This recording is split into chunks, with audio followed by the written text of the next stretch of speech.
Ben, when did you realise Malik was so special? Oh, that was quite deep into the journey, if I'm honest. He was amazing. I got him, he was 6 months and weaned, just weaned. I was 18. That was a 18th birthday present. What a better kid's birthday present that was. Absolutely not. Green plus green equals black and blue. And I thought me and him were going to be spectacular together.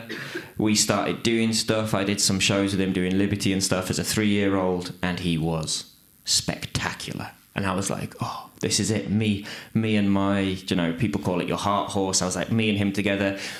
He then realised he still had his love muffins at this point and just made my life hell.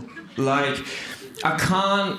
It's so funny because when I tell these stories, I have these conversations and people say, I've followed you from the beginning. I know the people who've actually followed me from the beginning because they'll say things like, not, oh my goodness, isn't Malik amazing? They go, I just can't believe what you can do with him these days. Because he was... I'm going to rephrase that. Words are very, very... I think we throw words around carelessly, and the words you use to tell the story of your past become your life. I was nowhere near the horseman I needed to be to train Malik at that time. And I will be forever in his debt for that, because he'll never be the horse he could have been. Because as much as I think this is a hard topic to touch on, but it's a great place to get it out. If you train something terribly in the past, you can't fully erase that. You can't.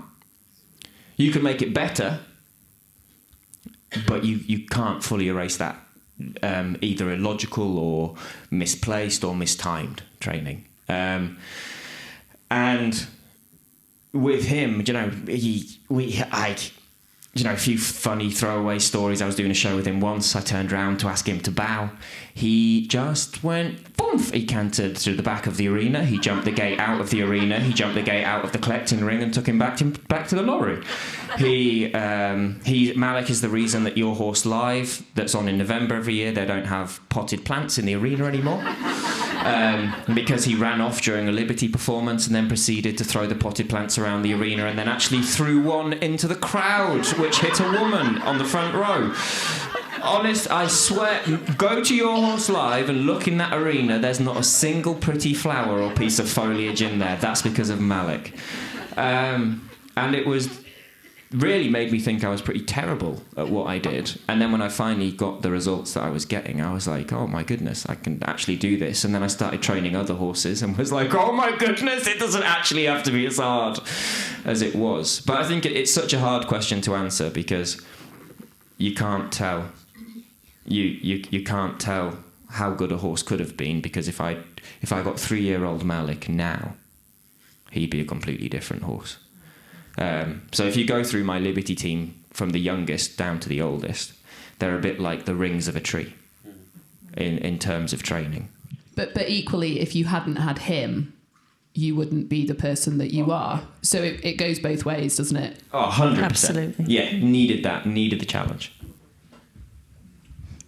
Warwick has a question for you. I have a question, Becky. Worried again? Don't be.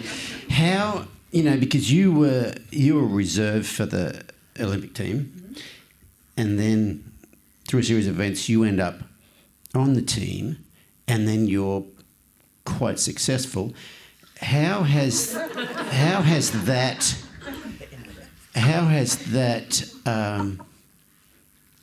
changed you as a person? How has that affected your confidence, or has it?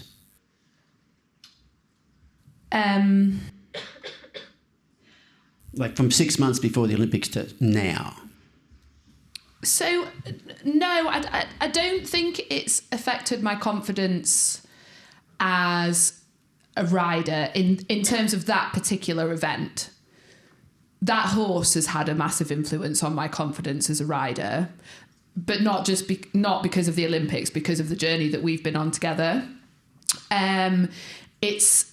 It's changed me a little bit as a person, because I think... No, it's not changed me as a person. It's helped me continue to develop as a person.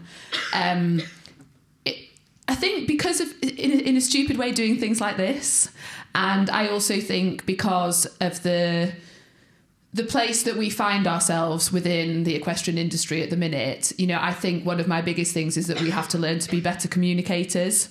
And actually, one thing that I feel I have taken away from competing at the Olympics is that it's teaching me to be a better communicator. It's changed me more from that point of view than it has as a rider and a coach, I think. Perfect. Yeah, this wasn't really a horse question or a rider coach question. It's just, I mean, you answered perfectly, but yeah, that's great to know.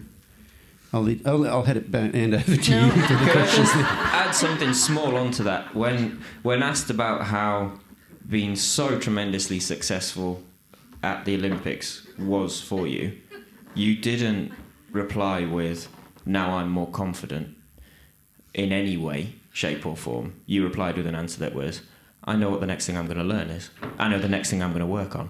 And I think that, you know, if anybody here, if you're aspiring to be like Becky, that's the mindset, isn't it? Even in your point of greatest victory, you've just won a medal at the Olympics. Are you thinking, well done me, I'm brilliant? No, you're thinking, what have I learned from this and how can I grow? What can I go away and do better? Yeah, absolutely. And that's why you're at the Olympics. Yeah. Yeah.